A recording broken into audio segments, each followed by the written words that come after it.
वीर नारायण सोनास खान जैसे युवाओं को सामने आना ही पड़ेगा, तब जाकर के कहीं हमारी ये जो गरीबी है वह दूर होगी। साथियों, हम लोग का भी उम्र भी कहीं बहुत ज्यादा नहीं हुआ है, लेकिन हम लोगों ने राजनीतिक दल का दामन थामा है, क्योंकि दादा हीरा सिंह मरकाम जी गांव-गांव घूमते हुए हम लोगों को यह बताने का प्रयास किए कि राजनीति ही वो विकास की कुंजी है जिसे सभी प्रकार की ताला खुलती है। आप देखे होंगे एसडीएम कलेक्टर बनने के लिए बहुत सारा पढ़ाई करना पड़ता है, बहुत सारा डिग्रियां लेना पड़ता है, अच्छा परसेंट अच्छा रैंक लाना पड़ता है, तब जाकर के कलेक्टर बन पाते हैं। लेकिन उस कलेक्टर की हेकड़ी निकालने के लिए, उसे ट्रांसफर करने के लिए, उसमें उस पर दबाव बनाने के लिए किसकी आवश्यकता पड़ती है? एक अनपढ़ मंत्री भी उसको भंजा देता है। ये राजनीति का पावर है, और जहां जाएंगे वहां आपको नौकरी भी वही मंत्री लगाएगा। वो बहुत ज्यादा पढ़ा लिखा कलेक्टर का आवश्यकता नहीं है, अगर मंत्री बन गए तो आप जिसको चाहेंगे उसको नौकरी लगा सकते हैं। उदाहरण के लिए मैं बताना चाहूंगा, उत्तर प्रदेश में आप मुलायम सिंह और अखिलेश यादव जी का नाम सुने होंगे, इधर बिहार में लालू यादव जी का नाम सुने होंगे।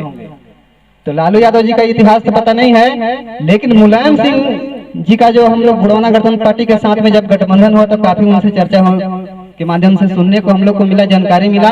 तो उन्होंने सर्वप्रथम, क्योंकि उत्तर प्रदेश में यादवों की संख्या बहुत ज्यादा है, तो यादवों के बीच में गए, अपने समाज के बीच में गए, और उनका समाज तो गाय भैंस चराते हैं, जानबे करते हैं। तो वैसे ही गाय भैंस चरा रहे थे, तो मुलायम सिंह जाकर के बोले अपने समाज के बीच में से इकट्ठा करके अपने समाज के लोगों को कि भाई साहब, आप लोग तो डंडा धर के गाय भैंस चराइए रहे हैं, कोई बात नहीं है, ये डंडा आपके हाथ में रहेगा ही रहेगा। मैं भी चाहता हूं कि ये डंडा आपके हाथ में रहे, लेकिन इस डंडा को अगर सरकारी कर दिया जाए तो क्या ठीक नहीं रहेगा?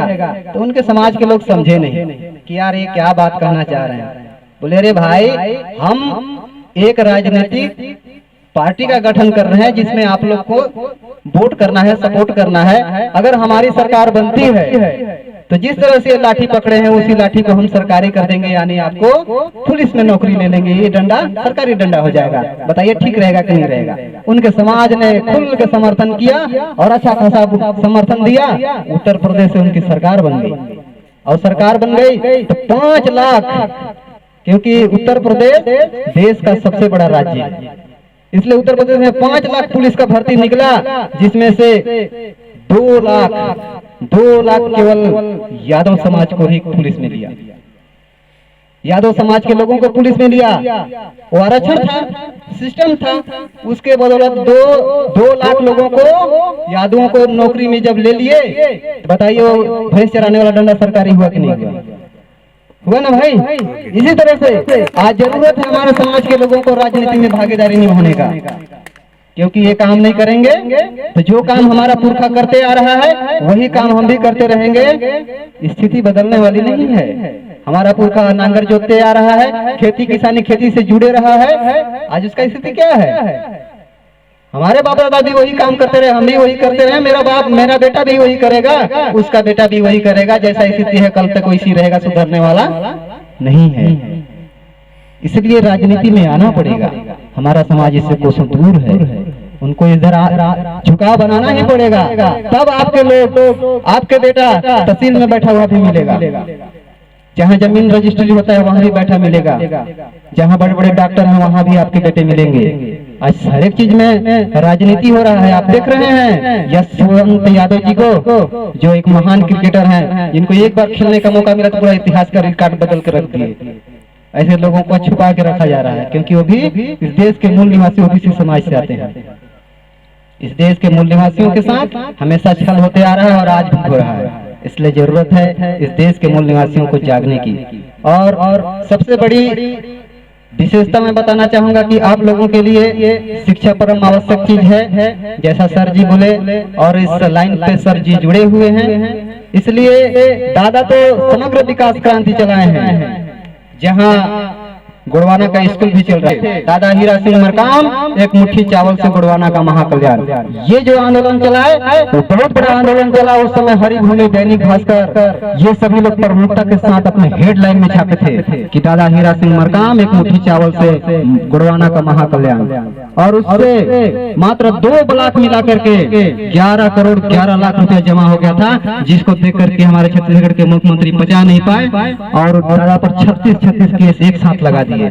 लेकिन उस समय श्याम सिंह मरकाम जैसे उनके सजग प्रहरी थे, जिन्होंने कार्यपालिका के माध्यम से उनको जेल जाने से बंद कर दिया। नहीं, जिसके में एक बार 36 केस लग जाए, उनको गिरफ्तार होने से कोई नहीं रोक सकता है। लेकिन वो भी पढ़े लिखे थे, कलेक्टर का नौकरी छोड़ करके आए हैं इस समाज को जगाने के लिए। तो उनके जैसे जो पढ़े लिखे लोग थे, उन्होंने उनको जेल जाने से बचाया और कार्यपालिका के माध्यम से उनका जमानत भी करवा लिया और क्षेत्र में घूमते रहे, जिसके कारण से गुड़वाना आंदोलन उस क्षेत्र में बहुत रुक गया। नहीं, आज आपका गुड़वाना बैंक भी होता। गुड़वाना स्कूल चल रहा है जहाँ से राजदेव खुद पढ़े हैं, तब जा करके हमारे पास 2 आंख हैं। आप सब जानते हैं हमारे पास 2 आंख है, लेकिन एक आंख बंद है, एक आंख खुला है, जिसको खोलने का काम दादा हीरा सिंह मरकाम किए। तब हम आज जान रहे हैं कि हमारा समाज का हक अधिकार क्या है, संविधान क्या है, पेशा एक्ट क्या है, एट्रोसिटी एक्ट क्या है, ये सब जानने का प्रयास कर रहे हैं। जल जंगल जमीन क्या है, जल जंगल जमीन पर हमारी भागीदारी क्या है, उस पर किसका अधिकार है, ये सब जानने का काम कर रहे हैं। तो ये सब किसकी देन है? ये सब शिक्षा की देन है। अगर शिक्षा नहीं होती तो राजदेव आज इस काम के लिए खुद नहीं आते। जिस तरह से गांव में बहुत सारे लोग होंगे, लेकिन वो सब नहीं आए, उसी तरह से राजदेव भी कहीं घुसट जाते। लेकिन गुड़वाना स्कूल में पढ़ने के कारण इनका जो एक आंख तो सबका खुला है, लेकिन दूसरा आंख खुला नहीं है, जिसमें से राजदेव का भी आंख खुला, हम लोग का आंख खुला। आज इस देश में अगर कहा जाए तो भगवान के नाम पर हमारे समाज को सबसे ज्यादा लूटा जा रहा है, लेकिन हम लोग तो भगवान पर भी वैज्ञानिक तर्क के आधार पर लड़ते हैं। मैं